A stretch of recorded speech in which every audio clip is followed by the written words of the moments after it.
Wala na kay kulod, magbalik pa kay ko.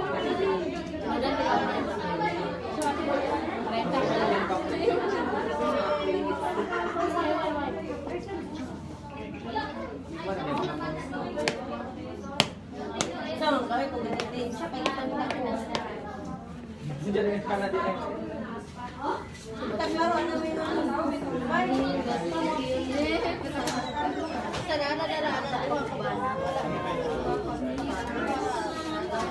Sige, sige lang sa kundiyan. Ako pala ikaw ba na?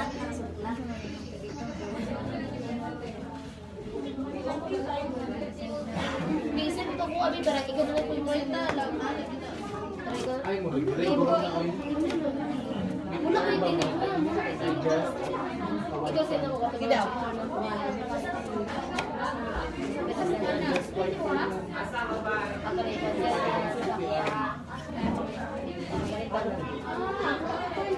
Wala nag-link ko des kumaman. Wala nag-link ko diha. Ay, kani. Wala nag-link ko diha. Ada tu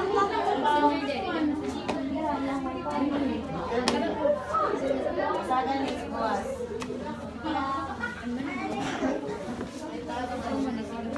Isa na din sa chip plus ba? O kana, fix na mo. Situan na tanan.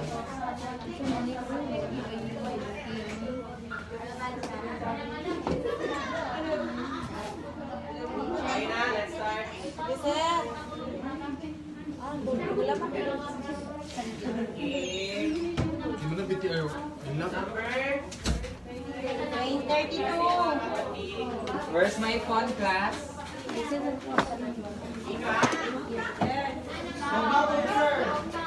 Sir, igang to, sir. Igang jugko. Sir, baliw mo pa po.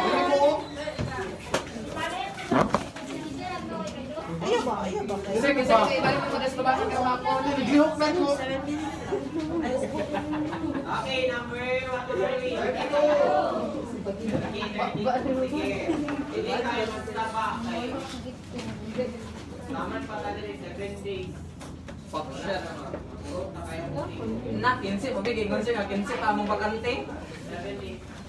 Di man pagka mag-discuss, okay, ro gawa yung tingin. Yes, to sa Ako gi-reduce kay kung mag-release din ko, dili na dala. or dili na madala kay hapit na Out of time. ng board exam. Yeah. Sa natar, Pressure na. 1 month na lang. 8 Ako na kong sugo din yung gabi eh. exactly 30 days na. Kasama ba? Sa kasama rin. Okay, number 72. Charo. A newly registered midwife is best qualified to work as what? Stop, midwife.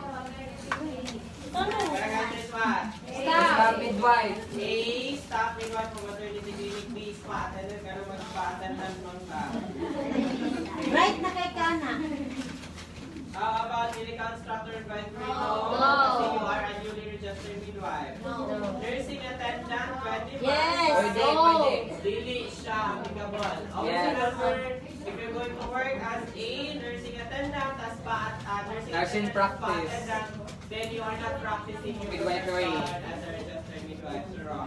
Correct answer is what? A. If you're a registered midwife, you're best qualified to work as a Midwife. staff midwife of a maternity Clinic. Number 33. A private midwife made a verbal agreement with a couple that she will take care of their newborn for 1 month at the rate of Express. $250 per day. Express. What do you call this kind of contract? Express. Sure? Yes, kaya may money Express involved. contract. Formal contract is no because bakit man? It is Naisel. is. What is the example of your contract? A formal contract? With seal.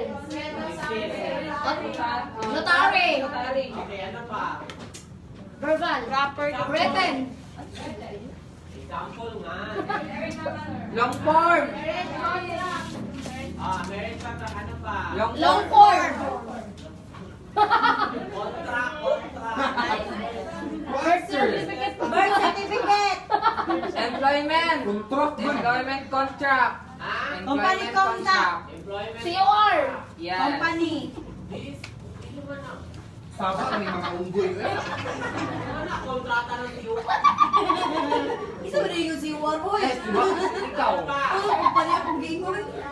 Okay, worker job contract, ano pa? You have your aleatory contract. Best example for aleatory contract is...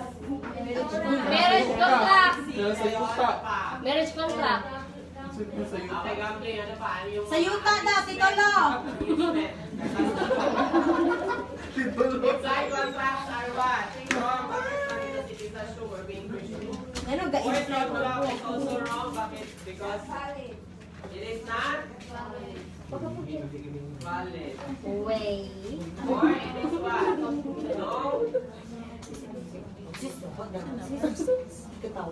Habos kayo dahil.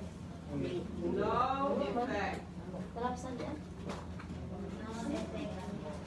No effect. Ano pa? It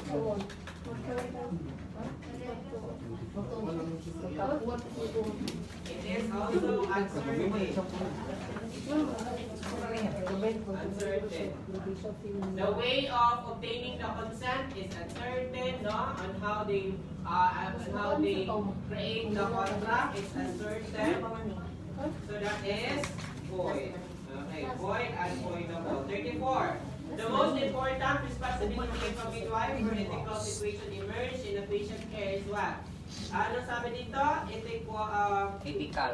Important responsibility in terms of ethical situation. What is your ethical situation?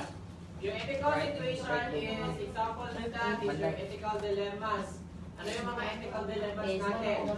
If there would be any conflict between the patient and the doctor, between the patient and the midwife, conflict also between the co-worker